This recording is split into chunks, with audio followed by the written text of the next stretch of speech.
शेर सुनाए हैं, बहुत बढ़िया बढ़िया शेर और छंद सुनाए हैं। मैं निवेदन करता हूँ श्री ईश्वरचंद गंभीर जी आएँ और जो भी उनका मन हो काव्य पाठ करें, और श्री लाखन जी उनका सम्मान करने के लिए लाखन जी आ जाएं। डॉक्टर ईश्वरचंद गंभीर जिनकी 37 किताबें आ चुकी हैं, बहुत लिखते हैं और हर विषय पर लिखा है। केवल किताबें आने की बात नहीं है, जितने किताबें उतने ही विषय, ये बड़ी बात है। समधी साहब से आप तालियां बजा दीजिए ईश्वरचंद गंभीर जी के लिए, बाकी बजवा ही लेंगे फिर। चलिए, धन्यवाद। मंचासीन सभी को नमन करता हूँ। सामने भी आगे पवार जी और पीछे प्रभात राय जी, बीच में सूर्यकांत जी, सभी को नमस्कार, सभी को राम राम। पारिवारिक सत्संग है, गांव देहात का प्रोग्राम है, ये मान के चलिए। अभी मनोज जी ने बता दिया, रिश्तेदारी मिल गई आसपास की। चलिए, दादरी के लोग काफ़ी हैं और मातृशक्ति का भी काफ़ी दबदबा है। मुझे भाई सुमन जी या श्याम मोहन गुप्ता जी के द्वारा पूरे मेरठ मंडल की बातें पता चलता रहता कि कहाँ क्या प्रोग्राम होना है। उसी संदर्भ में मैंने कहा भाई ये क्या प्रोग्राम है, तो इन्होंने बताया था कि भाई वहाँ एक दो कवि को जो है सम्मानित कर देते हैं हर साल और वहाँ बड़ा प्रोग्राम होता है। मेरे मन में वैसे ख्याल आया, मैंने कहा मुझे भी लोग बता रहे थे कहीं ऐसा तो नहीं है मेरे जिक्र हो, लेकिन मुझे यहाँ के पता चला कि अभी पूरे ज़िले के मधुर ढूंढे जा रहे हैं। चाहे वो बरनावे में हाथ आ गया, और ये अच्छा हुआ कि ये पढ़ावे वहीं है। हाँ, तो चलिए, मैं तो खुद सोच रहा था, मैंने कहा यार अब मधुर लगाऊं या गंभीर हटाऊं। 40 किताबें तो गंभीरता पे लिखी हैं। नहीं, सम्मानित तो हो गए, आपने कह दी और पवार जी बैठे, वो कोई दिक्कत नहीं। वो तो सांसद जी का आशीर्वाद हमारे साथ है। हेलो, मैंने मधुर लगा दिया है आपसे पहले आज अपने नाम के सामने। तुमने तो ठीक करा, पवार जी मेरे कह रहे हैं विनोदी लगाओ तुम। हाँ, अच्छा, सत्यम जी कह रहे हैं गंभीर हो जाओ। मैं कोई हंस का कभी थोड़ा हूँ, अब तुम हंस रहे हो तो देखना पड़ता। वो एक मोटी सी बात याद आ गई मुझे ऐसे अवसर पर कि वो कह रहा था आदमी, यार बताओ, जो मुझे पागल बता रहा था यार। तो मैंने कहा भी इसमें टेंशन क्यों ले रहे हो आप? अगर आपको कोई पागल कह रहा था आप बुरा मत मानो, अकेले में जाके सोचो कि बात लीक कैसे हुई, ये तुम्हारी टेंशन खत्म हो जाएगी। तो ये सब होता है थोड़ा बहुत, खैर। तो उसी के लिए मैं उस व्यक्तित्व के लिए प्रणाम करते हुए और श्रद्धांजलि देते हुए एक 4 पंक्ति कह के ये मैं केवल ओम प्रकाश मधुर जी के लिए कुछ तुम्हें सुना रहा हूँ। चलिए, खैर, इन्हें मनाया जाओ, बेवकूफ जैसे पंक्तियाँ सुन लो जी। यह श्रद्धांजलि देते हुए, हाँ ऐसा ही है, इसमें एक दो ही बड़ा है, मेरे से छोटे ही सब। ये देखो जी, ये देखें, कह रहा है कि अगर मैं गाऊंगा तो टाइम लगेगा, और मैं आपको वैसे सुना रहा हूँ। हालांकि गीत के लिए स्वर चाहिए, ये गीत ही है, लेकिन ये 2.5 मिनट का है, फिनिश। देखें जी कि समाजों की सेवा में जीवन बिताए। आओ गुप्ता जी, तुम्हें बहुत जानकारी है मधुर जी की, सुनो मैं क्या कह रहा हूँ। समाजों की सेवा में जीवन बिताए, ओम प्रकाश मधुर जी की बात कर रहा हूँ।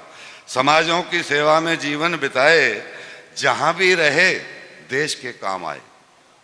समाजों की सेवा में जीवन बिताए, जो मैंने पढ़ा है सुना है उसके ऊपर मैंने गीत बनाया। समाजों की सेवा में जीवन बिताए, जहां भी रहे देश के काम आए।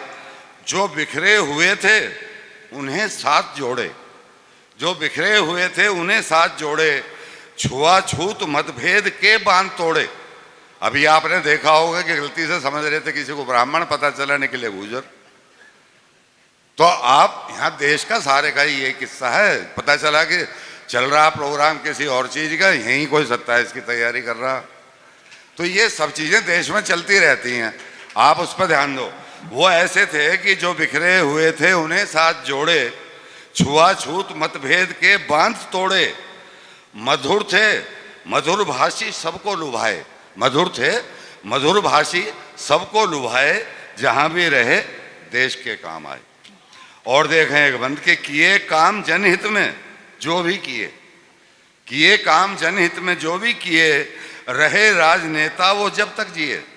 किए काम जनहित में जो भी किए, रहे राजनेता वो जब तक जिए, नई पीढ़ी को संस्कारी बनाए, नई पीढ़ी को संस्कारी बनाए, जहां भी रहे देश के काम आए। और देखें कि जुड़े थे जमीनों से चिंतक बड़े थे, जुड़े थे जमीनों से चिंतक बड़े थे, जहां थी जरूरत वहीं जा खड़े थे। जुड़े थे जमीनों से चिंतक बड़े थे, जहां थी जरूरत वहीं जा खड़े थे।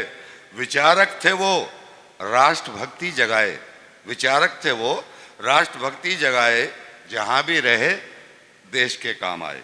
और देखें कि देखें क्या है अंतिम है, तुम्हें पाके ये धन्य मेरठ धरा है, तुम्हें पाके ये धन्य मेरठ धरा है, नया एक उत्साह सब में भरा है।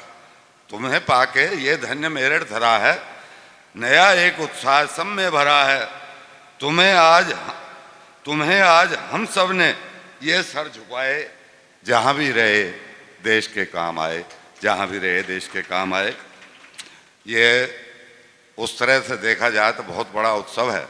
और जो ये कविता जी ने या मनोज जी ने या परिवार वालों ने ये सब बैकग्राउंड तो पीछे जो है आशीर्वाद तो जो है आदरणीय पवार जी का और आदरणीय सांसद जी का ही है, और सहयोग जो है हमारे सोमनेश जी हैं, गुप्ता जी हैं।